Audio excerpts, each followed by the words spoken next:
I read an interesting article in the newspaper today about how there's such a high prevalence now of hair loss during the COVID era. And for me, I don't know necessarily if I've seen a higher incidence, only because I'm scheduled for several months out right now, and I just still see people with hair loss every day. However, the news article talked about two conditions that seem to be on the rise during the COVID era now, one of which is telogen effluvium, and the other is alopecia areata. Telogen effluvium is a shift of our hairs through the growth phase into the falling out phase, where in general the vast majority of our percentages in telogen, which is the sleeping phase where the hairs fall out, should be about 5% or so.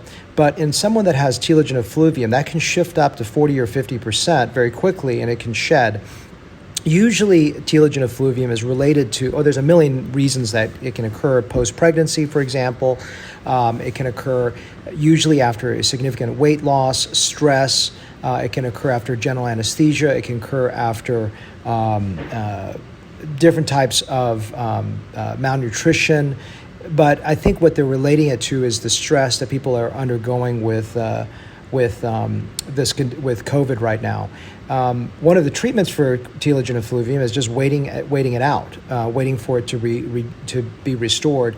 Other things that can occur, the other things that can help during this time is minoxidil.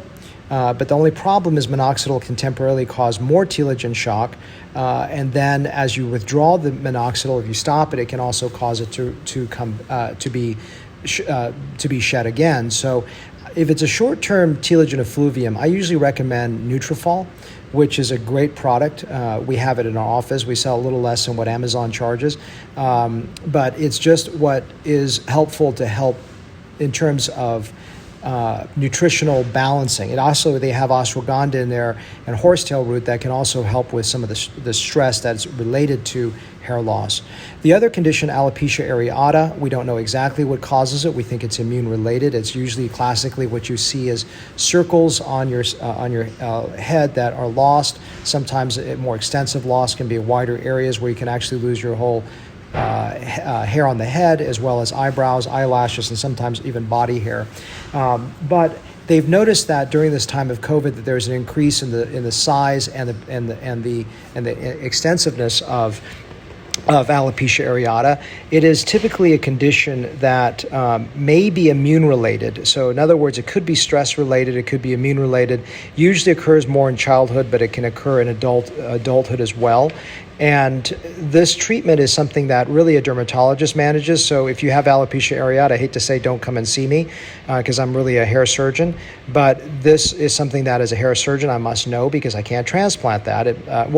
I guess theoretically you could if it's been burned out and there's no active condition for many years and it's just still a hair loss that did not come back, then it could be transplanted. But most cases, alopecia areata comes back and can be treated and should be treated more medically, like steroid injections. And for more advanced cases, there are more advanced therapies that are there that lie beyond the scope of this short podcast.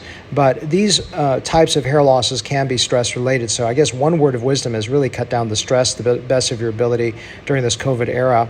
One thing that I'm passionate about is cupping. I have a lady in my building that does great cupping that helps with detoxing our bodies.